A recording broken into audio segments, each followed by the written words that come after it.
Bonjour, tu regardes ASMR Frère.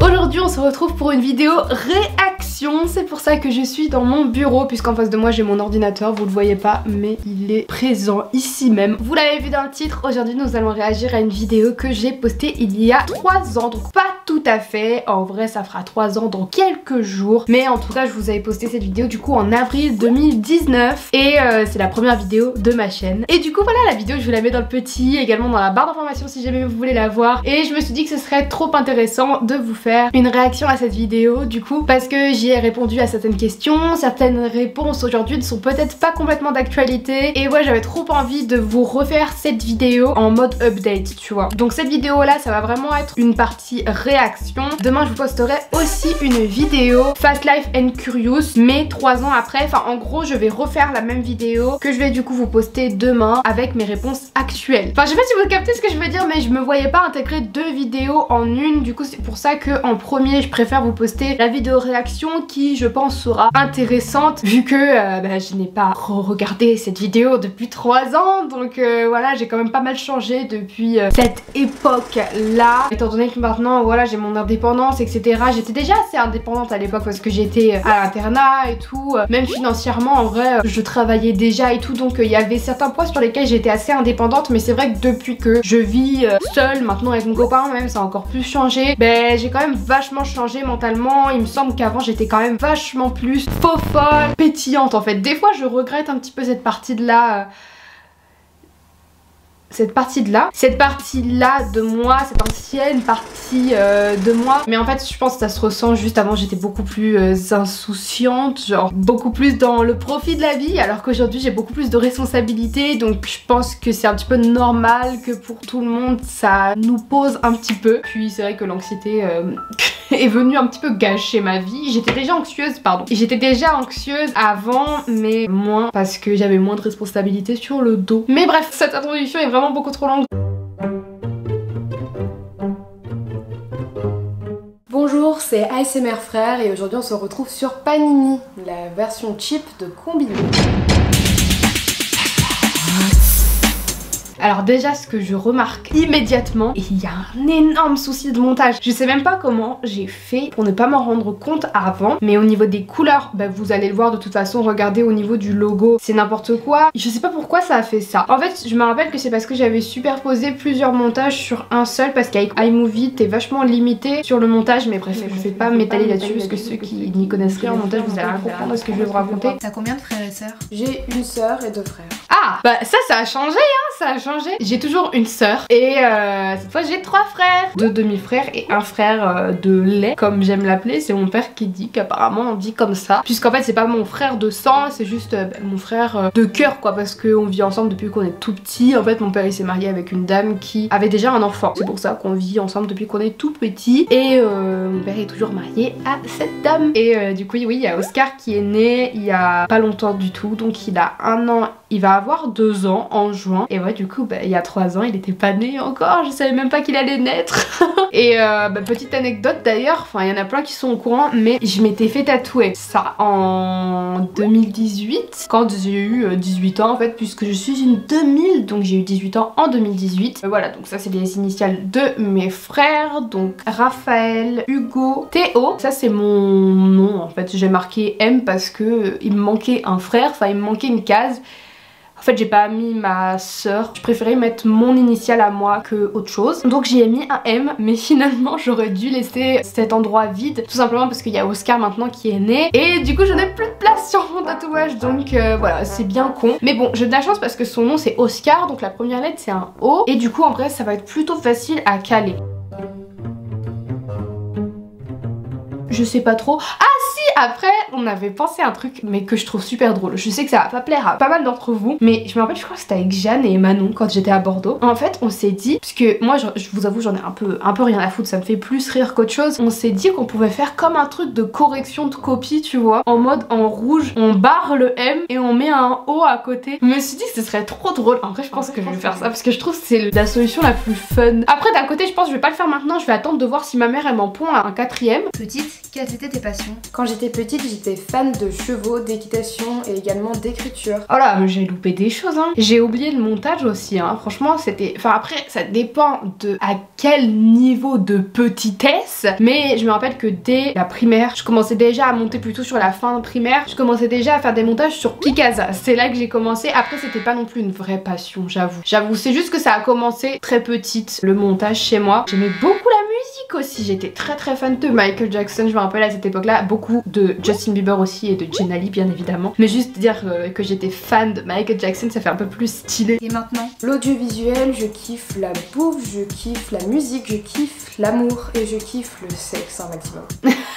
Ça c'était quelque chose qui a beaucoup plu hein, clairement. C'est le fait que je parlais H24 de Là quelles sont tes passions directement, je cite le Aujourd'hui, je ne citerai pas dans mes passions. Avant, c'est clair que je considérais vraiment ça comme une passion parce que j'aimais trop ça, c'était un truc de fou. Aujourd'hui, encore ma libido, j'avoue qu'elle est hyper high. Genre, je pense au un peu très souvent, mais pas au point quand même de dire que c'est une passion. Genre, vraiment, il y a des choses où c'est supérieur. Mais avant, ouais, genre, vraiment, j'aimais tellement le j'en parlais H24. C'est un truc de fou. Et clairement, bah, c'est pour ça que j'ai percé. Hein. Et j'en parle beaucoup moins, donc forcément, je perce moins. Quelles sont tes phobies? J'ai la phobie des scolopendres, de l'espace et je suis un poil claustrophobe. Oh là là, mais oh là là.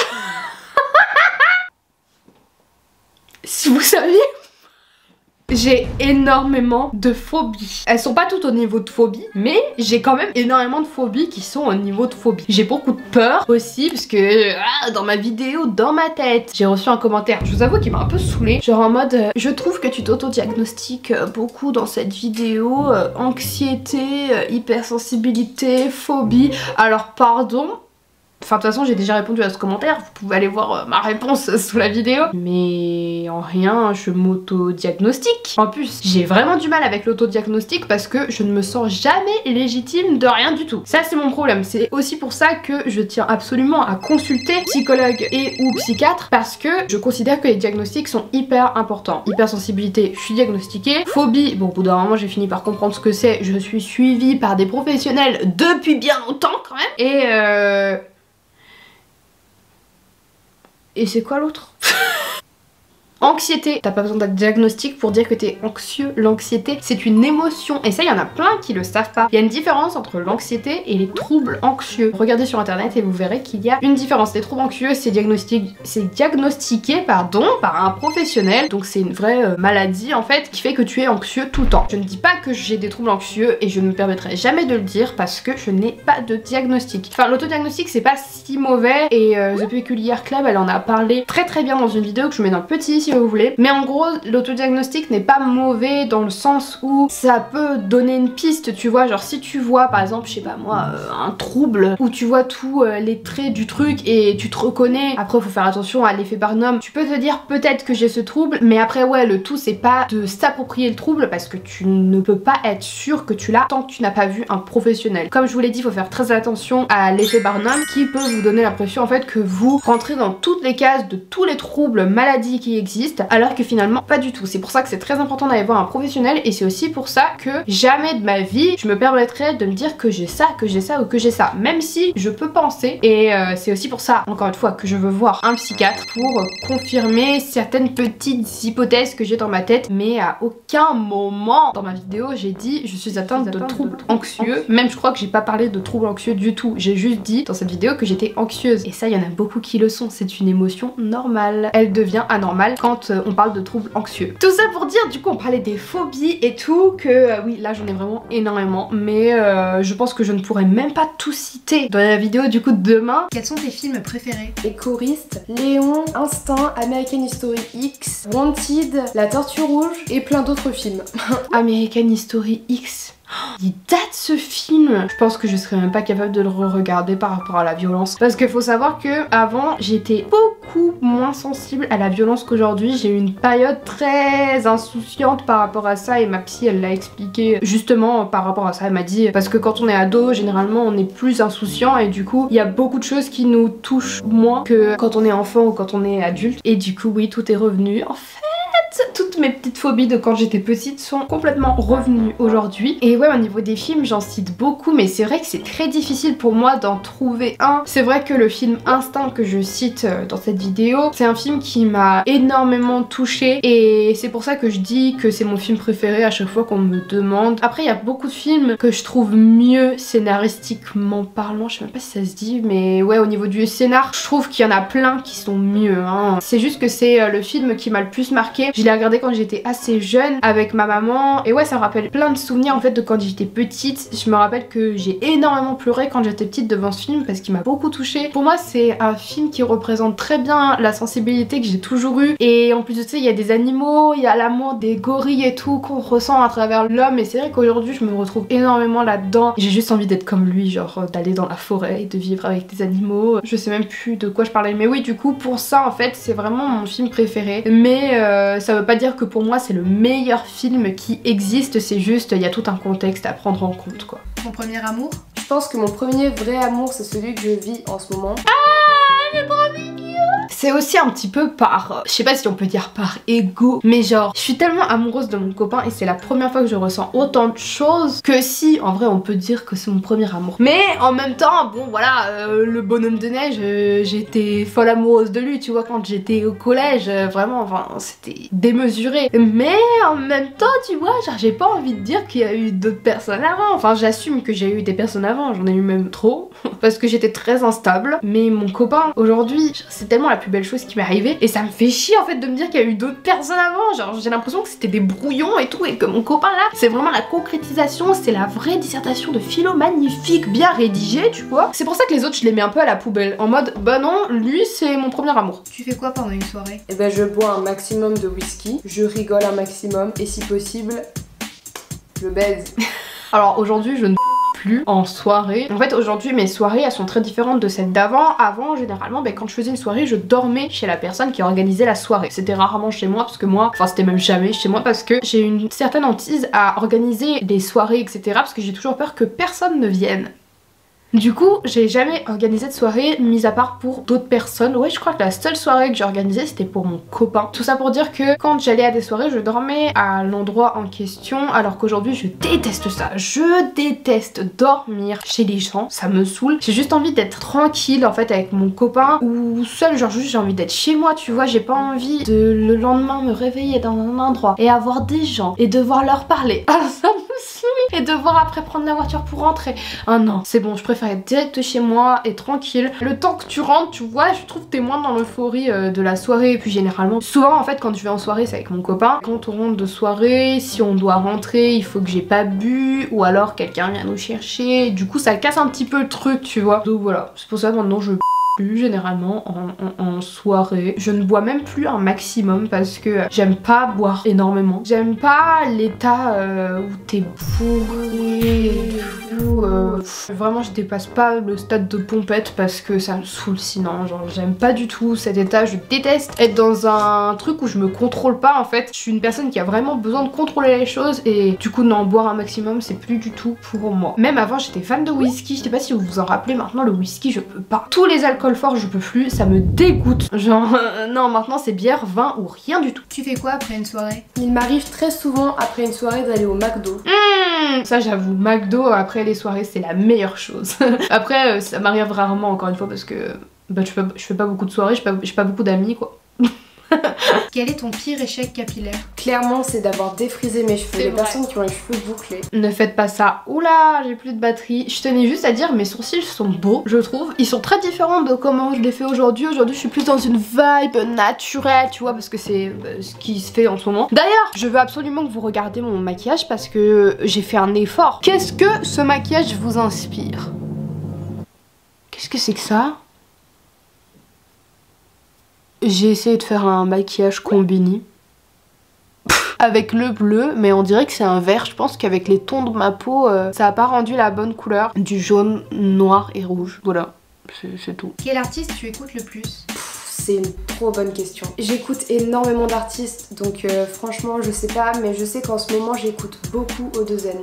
Vilaine comme une chienne dans une bouche dégueu. Oh purée, j'avais oublié mes vidéos avant, elles étaient pas monétisées. Je pouvais me permettre de mettre des extraits musicaux comme ça, mais là je pense que je pourrais même pas. C'est dommage parce que ça rajoute tellement un truc en vrai. Tu peux nous chanter un truc? Pour ça, rendez-vous sur mon Instagram. Des fois je poste des covers un peu sérieux. Tout a été archivé.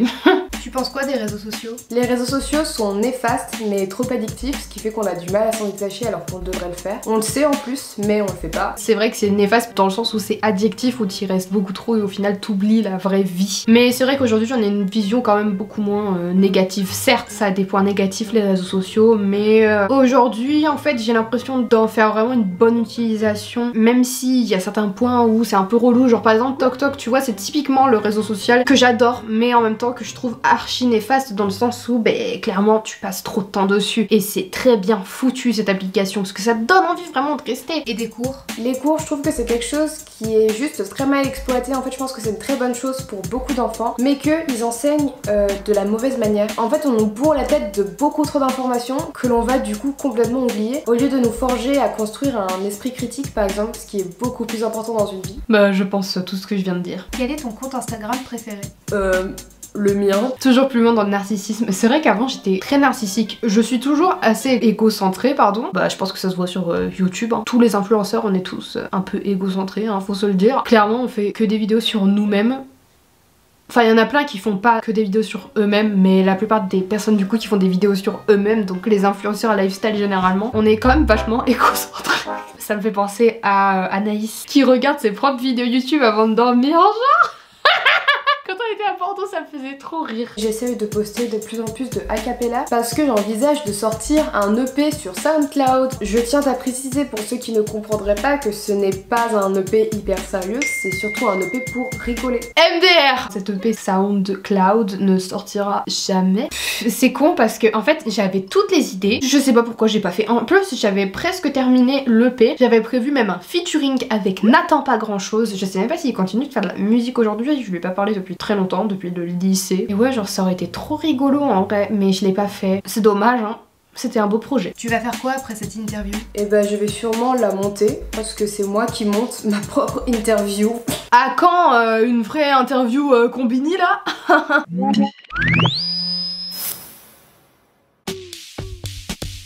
Moi j'adore en fait ce côté matériel des CD, du coup bah j'achète tout le temps les albums qui me plaisent. Mais vraiment, ouais, je trouve que c'est trop dommage. Aujourd'hui les gens ont trop perdu ce truc de l'album, le truc physique et tout. Moi je trouve ça tellement important. Et d'un côté en vrai je comprends parce que c'est plus facile et tout d'avoir tout directement dans son téléphone. Mais en même temps quand t'es en physique, genre je sais pas, je trouve t'as un truc en plus quoi. T'as vraiment un bout de l'artiste avec toi. Et ouais, j'aime trop les albums.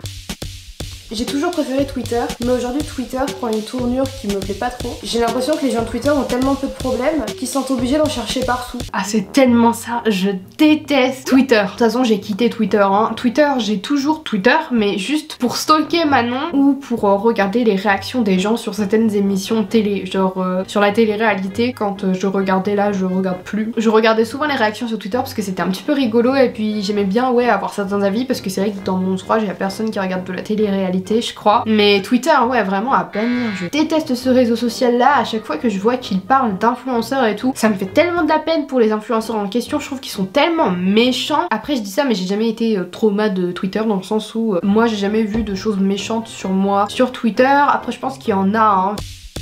BoJack Horseman sans hésiter parce que Rick et Morty j'ai regardé que quelques épisodes et BoJack Horseman c'est vraiment une de mes séries préférées. J'aime tellement le personnage de BoJack, c'est mon personnage préféré de tous les dessins animés confondus de toute façon. C'est tellement mon personnage préféré que j'aimerais me le faire tatouer sur mon bras gauche. J'aimerais toujours me le faire tatouer. Je vous ai dit hein, que j'avais toujours les mêmes idées de tatouage. Vraiment, BoJack, je sais même déjà comment je veux qu'il soit, dans quelle tenue également parce qu'il y a un épisode qui m'a vraiment marqué. J'avais envie qu'il porte la même tenue de cet épisode là et ouais, je veux qu'il soit sur mon bras gauche parce qu'en fait si vous savez pas du coup, enfin vous savez du coup j'ai ce tatouage là et ce bras là je voulais vraiment qu'il soit consacré à ma famille donc du coup je voulais qu'il y ait que ce tatouage là mais finalement il y a un tatouage qui va se rajouter ici donc en vrai je sais pas exactement comment ça va se se faire, mais normalement soit avant cette vidéo soit après cette vidéo vous avez vu ou vous verrez un vlog dans lequel je me fais tatouer. En tout cas quand cette vidéo sera publiée c'est sûr que j'aurai déjà le tatouage sur moi et j'ai juste trop hâte et du coup je vais me faire 2 tatouages en fait ce jour là et du coup je pense que je vais poster le résultat en avant-première sur Instagram, donc n'hésitez pas à venir là-bas si jamais le vlog n'est toujours pas sorti, histoire de voir le résultat en avance. Mais du coup un de ces 2 tatouages il va être sur mon bras droit pour des raisons que vous allez vite comprendre, mais je me voyais pas faire ce tatouage sur mon bras gauche. Et du coup oui, sur ce bras là je voulais vraiment faire plus des trucs soit de déco, soit de tatouages un petit peu plus significatifs, mais pas en rapport avec la famille, tu vois, genre vraiment la famille je voulais la mettre d'un côté, genre vraiment en mode le bras d'honneur, tu vois, genre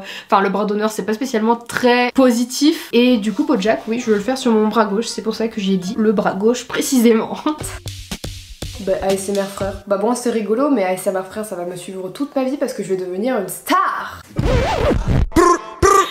J'aime trop. Est-ce que vous pourriez devenir pote avec vous-même? Moi, je pense pas. Je pense que je pourrais me supporter une soirée, tu vois, mais genre je pourrais pas me supporter au quotidien. Je suis trop chiante. Mais la moi d'avant, elle avait quand même un truc, je me trouve pétillante, ouais, c'est vraiment ça. Alors qu'en voyant cette vidéo, ça se voit, genre avant j'avais quelque chose en plus, je trouve. Et je comprends pourquoi les gens aimaient mes vidéos. Et je comprends aussi pourquoi il y en a qui sont partis. En vrai, des fois je me dis, je suis vraiment devenue chiante et juste anxieuse et juste un sac à problème, tu vois. Et des fois je le prends comme aujourd'hui en mode bah écoute c'est comme ça hein, c'était la jeunesse, j'ai envie de dire. Enfin je suis pas non plus toute vieille hein, clairement, mais c'est vrai que j'ai grandi assez vite aussi parce que j'ai la chance d'avoir YouTube, donc j'ai eu un métier assez vite, donc forcément je pense que c'est pour ça que j'ai évolué, changé aussi vite, parce que comme je vous l'ai dit j'ai eu très vite des responsabilités et du coup je trouve que ça se retranscrit beaucoup dans ma manière d'être en fait. Donc voilà, juste aujourd'hui je suis différente et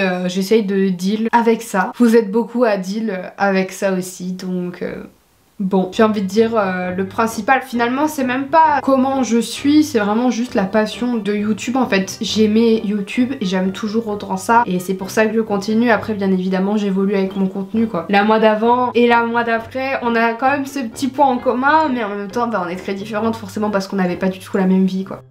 Donc voilà, écoutez, j'espère que cette vidéo vous aura plu. Moi j'ai adoré la tourner, franchement ça m'a fait trop plaisir de discuter avec vous. C'était une vidéo un petit peu fouillée finalement, pas du tout cadrée. Et du coup voilà, on se retrouve demain pour la fameuse vidéo ASMR Frère Fast Life and Curious 3 ans après. J'espère qu'elle vous plaira. Et bien évidemment on se retrouve aussi jeudi pour un nouveau vlog. Ça vous fera 3 vidéos dans la semaine prochaine en fait. Bisous!